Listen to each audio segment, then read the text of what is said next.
Shalom Bapak Ibu jemaat Tuhan yang saya kasihi, puji Tuhan. Hari ini hari yang sangat luar biasa. Kita patut bersyukur karena Tuhan masih memberikan anugerah dan kita masih dapat berjumpa untuk bersama-sama kita merenungkan kebenaran firman Tuhan. Nah Bapak Ibu Saudara yang saya kasihi, firman Tuhan di hari ini saya beri tema Awas Rayuan Maut. Nah mari kita akan membaca di dalam Amsal pasal 5 ayat yang ketiga dan yang keempat. Demikianlah bunyi kebenaran firman Tuhan. Karena bibir perempuan jalang menitikkan tetesan madu, dan langit-langit mulutnya lebih licin daripada minyak. Tetapi kemudian ia pahit seperti empedu dan tajam seperti pedang bermata dua. Saudara, kitab Amsal ini adalah kitab yang berisi akan nasihat, wejangan, bimbingan, dan juga tuntunan bagi anak-anak muda. Dan jikalau kita melihat di Amsal pasal 5 ini, maka Amsal ini sangat tepat sekali untuk menjadi sebuah peringatan, awasan buat anak-anak muda, khususnya bagaimana kehidupan anak-anak muda sangat dikuasai oleh apa yang namanya hawa nafsu. Saudara, tidak dipungkiri bahwa di mana kita hidup, kita tidak terlepas dari apa yang namanya godaan. Seks sebetulnya bukanlah dosa, tetapi dengan perkara ini, maka seseorang bisa jatuh di dalam dosa. Itu sebabnya di dalam Amsal pasal 5 ayat yang ketiga dan keempat ini adalah sebuah awasan, peringatan bagi anak-anak muda untuk berhati-hati dengan bibir perempuan jalang. Ini artinya kita harus waspada dengan bibir perempuan yang hidupnya tidak di dalam kebenaran firman Tuhan. Nah, awasan ini tentunya bukan hanya untuk anak-anak muda saja, tetapi bagi setiap kita, siapapun kita harus waspada. Karena godaan ada di mana-mana. Karena setiap godaan ini bisa menjatuhkan akan kehidupan kita. Dan hari-hari ini kita hidup di era digital. Hari-hari ini apa yang namanya godaan bukan hanya secara fisik saja, tetapi juga lewat apa yang namanya media sosial. Dan di sanalah ada banyak godaan, ada banyak perangkap, ada banyak hal-hal yang bisa menarik perhatian kita. Dan saya katakan inilah yang namanya sebuah rayuan maut. Saudara, dengan jelas ayat tadi, bagaimana bibir perempuan jalang dilukiskan seperti tetesan madu, dan dikatakan langit-langitnya lebih licin daripada minyak. Itu artinya bagaimana bibir perempuan jalang ini, dia benar-benar sangat manis sekali. Perkataannya sangat manis. Apa yang di luar itu tampaknya menarik perhatian. Dan kalau kita tidak berhati-hati, mulutnya memang benar-benar sangat luar biasa.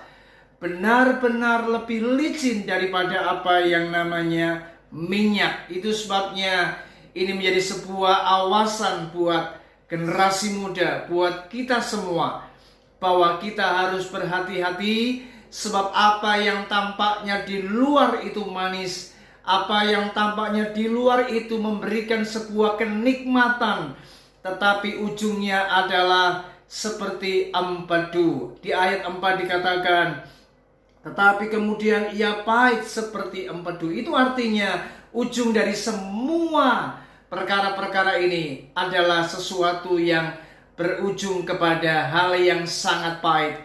Dan ada banyak anak-anak muda ketika mereka tidak berjaga-jaga dan mereka telah jatuh di dalam pelukan wanita jalang, maka akhirnya mereka kemudian menyesal.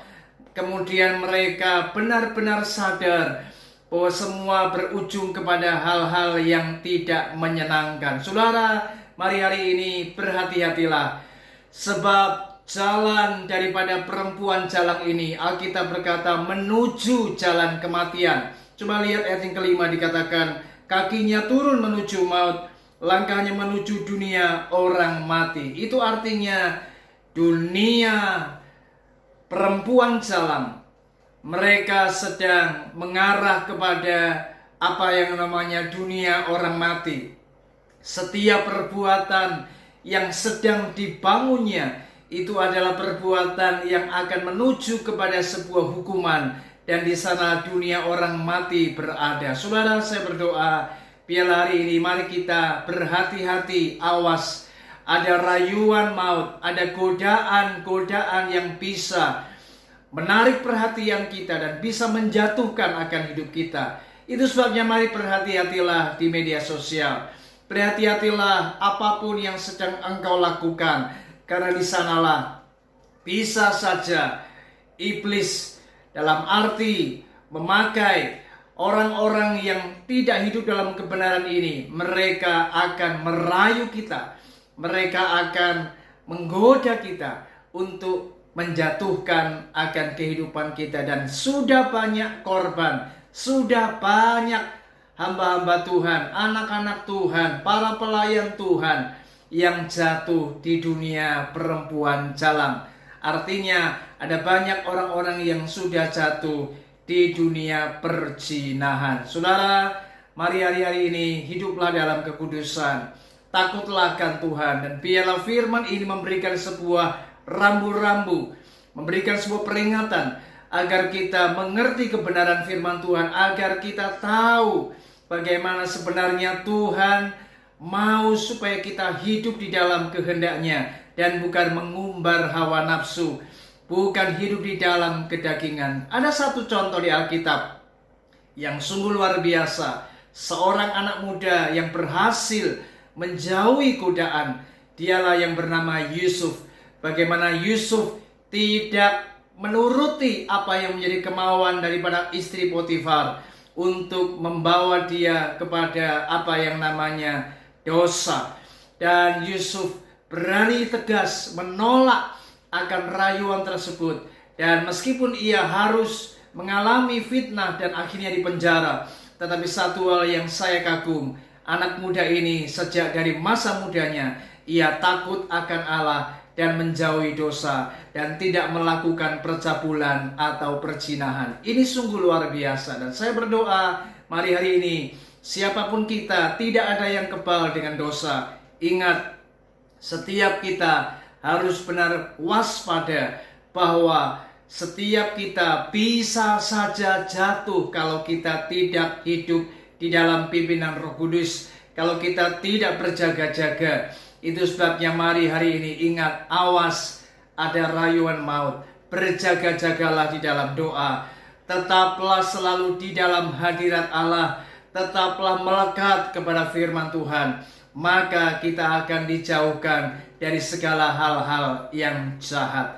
Kiranya renungan ini memberkati kita, agar kita selalu hidup takut akan Allah dan selalu waspada. Sebab ada banyak jebakan-jebakan, ada banyak godaan-godaan, dan awas ada rayuan maut. Tuhan Yesus memberkati kita. Shalom.